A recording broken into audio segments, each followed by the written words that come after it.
में गले लगा ले यार, आयो था गणियों। धर्मेंद्र और मनोज कुमार फिल्मों में काम पाने के लिए मुंबई लगभग एक ही समय आए थे। उस समय मुंबई को बॉम्बे या फिर बम्बई कहा जाता था।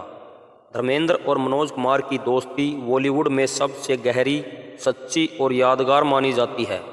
स्ट्रगल के दिनों में दोनों ने एक दूसरे का भरपूर साथ दिया।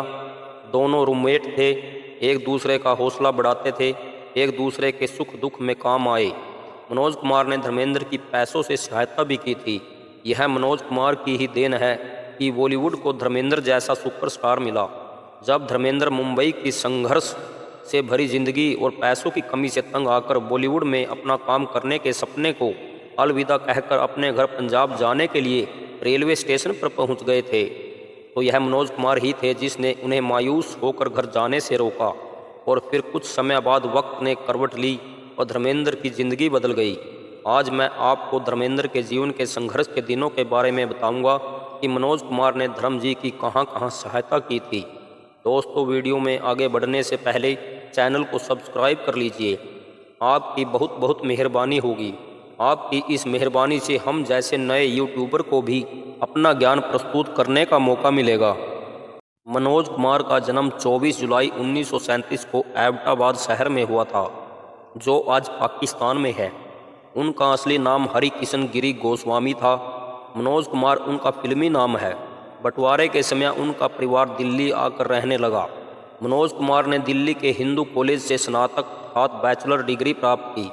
मनोज कुमार कॉलेज के दिनों से ही थिएटर से जुड़े हुए थे और फिल्मों में काम करने का शौक रखते थे और केवल 19 वर्ष की उम्र में ही फिल्मों में काम पाने के लिए मुंबई आ गए।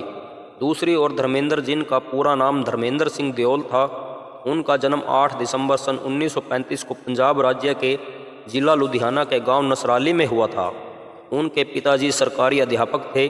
जन्म के कुछ साल बाद पूरा परिवार साहनेवाल गांव में आकर रहने लगा। धर्मेंद्र को बचपन से ही फिल्म देखने का बहुत शौक था।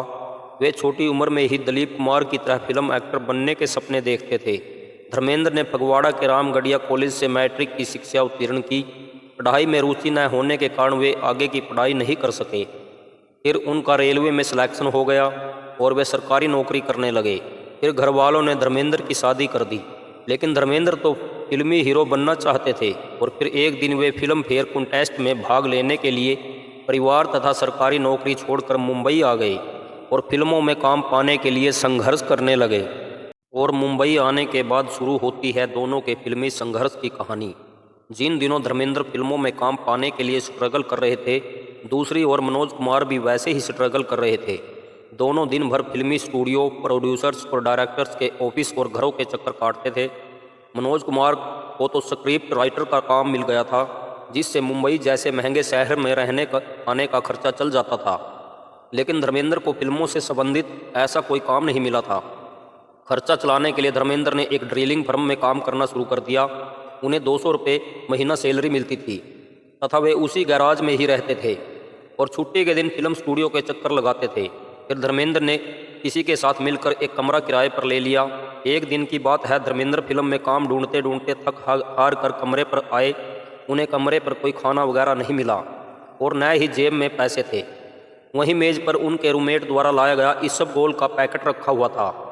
धर्मेंद्र को बहुत भूख लगी थी और धर्मेंद्र ने पानी के साथ इसबगोल को ही खा लिया और सो गए। सुबह उनके पेट में दर्द होने लगा। उनका रूममेट उन्हें डॉक्टर के पास ले गया। जब उनके रूममेट ने डॉक्टर से बीमारी के बारे में पूछा कितने की दवाई आएगी, तो डॉक्टर ने हंसते हुए कहा कि इनको दवाई की नहीं, खाने की ज़रूरत है, इन्हें पेट भर कर खाना खिलाइए। तो धर्मेंद्र ने संघर्ष के दौरान ऐसा समय भी देखा है। फिल्म प्रोड्यूसर्स और फिल्म स्टूडियो के चक्कर काटते काटते धर्मेंद्र की मुलाकात मनोज कुमार अर्थात हरि किशन गोस्वामी से होती है और धीरे धीरे दोनों दोस्त बन जाते हैं। फिर धर्मेंद्र मनोज कुमार के साथ रूम शेयर कर लेते हैं। अब मैं आपको वो किस्सा सुनाता हूँ। अगर यह धर्मेंद्र की ज़िंदगी में ना होता तो शायद धर्मेंद्र अपने गाँव में खेती कर रहे होते, क्योंकि सरकारी नौकरी तो वे पहले ही छोड़ चुके थे। धर्मेंद्र और मनोज कुमार अब पक्के दोस्त बन चुके थे।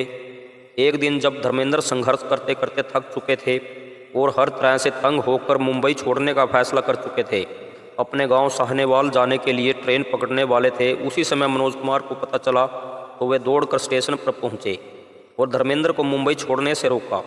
उन्हें वापस कमरे पर ले आए और समझाया कि कुछ दिन और मेहनत करो, और साथ ही कहा तुम खर्चे की चिंता ना करो, मैं तुम्हारे हिस्से का कमरे का किराया भी दे दूंगा। भाई बस तुम मुंबई छोड़कर ना जाओ, तुम्हें कामयाबी ज़रूर मिलेगी। तो यह होती है दोस्ती। फिर मनोज कुमार ने धर्मेंद्र को स्क्रिप्ट राइटिंग का काम दिलवाया, जिससे धर्मेंद्र का खर्चा पानी निकलने लगा।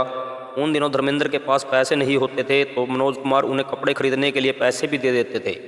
दोनों एक दूसरे की शर्ट पहनकर स्क्रिप्ट टेस्ट देने के लिए चले जाते थे। इन बातों से पता चलता है कि मनोज कुमार कितने उदार दिल के इंसान थे। और फिर कुछ समय बाद दोनों को फिल्मों में काम मिलना शुरू हो गया और दोनों फिल्मी दुनिया में सुपरस्टार बने। धर्मेंद्र गर्म दिमाग के आदमी थे, लेकिन वे मनोज कुमार की बातों का कभी बुरा नहीं मानते थे।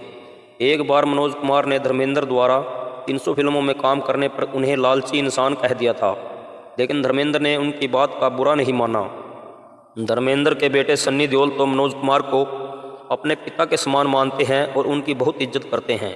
मनोज कुमार के निधन पर धर्मेंद्र बहुत दुखी हुए और कहा, हरी तू चला गया मुझे छोड़कर, अरे तू तो मुझसे छोटा था यार, फिर पहले कैसे चला गया। धर्मेंद्र मनोज कुमार को हरी कहकर बुलाते थे। ये बातें दोनों स्टार्स के सच्चे और गहरे रिश्ते को दर्शाती हैं।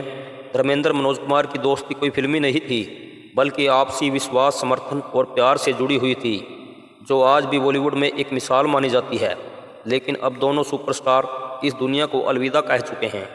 दोस्तों, यह जानकारी यदि आपको अच्छी लगी हो तो वीडियो को लाइक और शेयर करना न भूलें। जय हिंद।